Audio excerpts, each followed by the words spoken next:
16 h cet après-midi, aéroport de la Njili à Kinshasa, l'avion présidentiel venant de Nice est annoncé. Les personnalités s'avancent sur le tarmac, parmi elles le Premier ministre Kengo. Le tapis rouge a été déroulé, la garde d'honneur est en place, les forces de l'ordre sont sur le qui-vive. L'avion s'arrête, la porte s'ouvre, quelques personnes en descendent,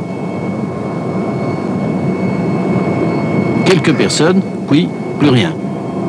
Et les minutes passent. La voiture présidentielle est avancée, mais toujours rien. Puis, après un quart d'heure, les personnalités, M. Kengo en tête, reprennent le chemin des salons d'honneur. Perplexité, confusion. Mobutu est toujours à bord. Contre ordre, la rencontre avec les personnalités et la presse aura lieu plus tard au camp militaire de Tchatchi, à l'autre bout de la ville.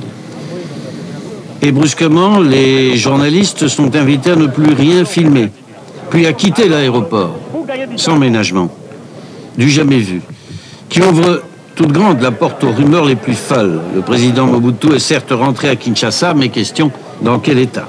On le saura plus tard, au camp Tchatchi. Plus tard, comme on le répète depuis 2 jours, vous le verrez plus tard. Wait and see.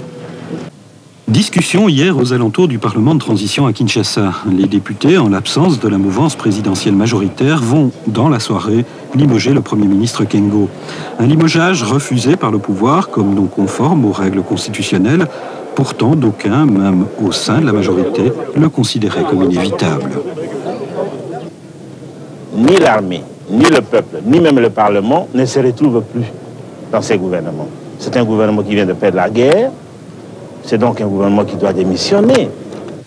Mais tout cela ne semble pas inquiéter le Premier ministre. Arrivé ce matin à Nairobi pour un sommet sur le Zaïre, sommet dont rien ne pouvait sortir puisque les hommes de Kabila n'y étaient pas, le Premier ministre a cru pouvoir encore répondre à l'offensive militaire par des arguments politiques. Nous devons tous nous donner rendez-vous aux élections qui devront être déroulées sous les auspices de la communauté internationale.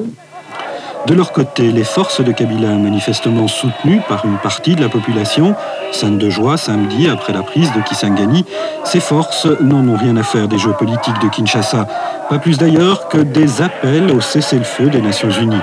Elles sont décidées à poursuivre leur offensive, à faire ce qu'elles appellent le grand nettoyage et foncer vers Lubumbashi.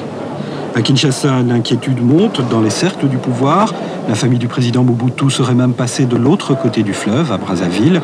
Information démentie aujourd'hui par le fils du président. Celui-ci a annoncé le retour de son père en fin de semaine au Zaïre. Le chef de l'État, pourtant très malade, a décidé d'interrompre son traitement devant la dégradation de la situation dans son pays.